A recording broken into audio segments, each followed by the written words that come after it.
সুন্দর, আমার চোখের মতো। ইস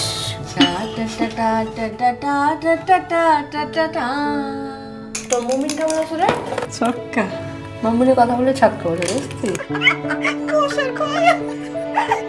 বাস্তব জীবনে সবকিছু আসলে এখানে তুলে ধরা হয়েছে, কিছুটা চেষ্টা করছি, দর্শকরা চাইছে, বুঝতে পারছে, রিলেট করতে পারছে, এটাই সবচেয়ে বড় কথা। ওটা তো অবশ্যই একটা ডিজাস্টার টাইম ছিল আমাদের। খুবই রিলেটেবল ছিল শুরু থেকে শেষ পর্যন্ত।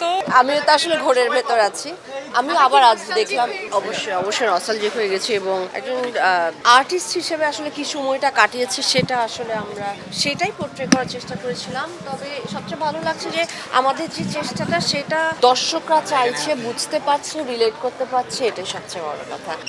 আপনারা বলুন, সবাই তো খুব এনগ্রস হয়ে ছবি দেখছিল।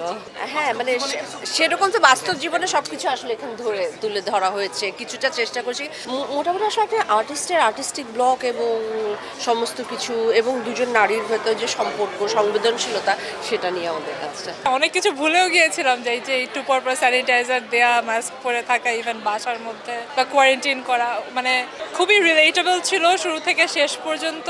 আর মানে হ্যাঁ, টাচ করেছে। বিপ্লব ভাইয়ের ট্রিটমেন্ট তো যেরকম হয়, ওনার একটা সিগনেচার স্টাইল আছে, সেটা এখানেও পাবেন। আমরা যে সময়গুলো পার করে আসি সেটার একটা ডকুমেন্টেশন, এবং ওটা তো অবশ্যই একটা ডিজাস্টার টাইম ছিল আমাদের। হিউম্যান সিভিলাইজেশনের জন্য যে কোনো ডিজাস্টার টাইমই আসলে মনে রাখা উচিত, বিকজ অফ এইসব ডিস্ট্রাকশন, এই যে যেই কারণে হচ্ছে, নেচারের সাথে যেই ধরনের আমাদের অন্যায় হচ্ছে, সেখান থেকে এসে যে পরিস্থিতি তৈরি হয়, যেটা হিউম্যান সিভিলাইজেশনই হুমকির মুখে পড়ে তার অগ্রযাত্রার ক্ষেত্রে। তো সেই জায়গা থেকে এই সময়গুলোকে ধারণ করা এবং সময়কে মনে রাখা, সেইটাই সিনেমা রিপ্রেজেন্টেশন করছে। তো সেই জায়গা থেকে বলবো যে এই যে সময়কে ধারণ করা এবং সময়ের কাছে ফিরে যাওয়া, সেইটা দর্শকরাও হয়তো নিশ্চয়ই অনুভব করবেন সিনেমাটা দেখে। খুবই ভালো, একেবারেই অন্যরকম।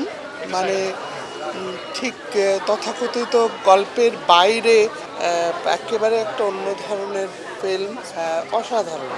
একেবারে মানে এই সময়টাকে ধরে রাখা এবং ওই সময়ের যে ইমোশন, অনুভূতি, মানুষের মানবিক হয়ে ওঠা, হ্যাঁ, মানে এটা একটা যদি সিনেমা বানানোর দিক থেকে একটা ইতিহাস, তেমনিভাবে মানে কন্টেন্টের দিক থেকেও একটা একটা মানে ঐতিহাসিক। এই জন্য বলছি যে একটা সময়কে সারা পৃথিবী যখন মানে সাফার করছে, বাংলাদেশ একটা ছোট্ট একটা ঘরের মধ্যে পুরো ব্যাপারটাকে রিপ্রেজেন্ট করা, যে করোনাকালীন সময়টা, এটা দলিল চিত্র হয়ে থাকতে পারে। এবং অভিনয় তো ভীষণ ভালো, যথাযথ জয়া তো খুব ভালো করে, মহসিনা অসাধারণ, খুবই ভালো মেকিং, খুব ভালো।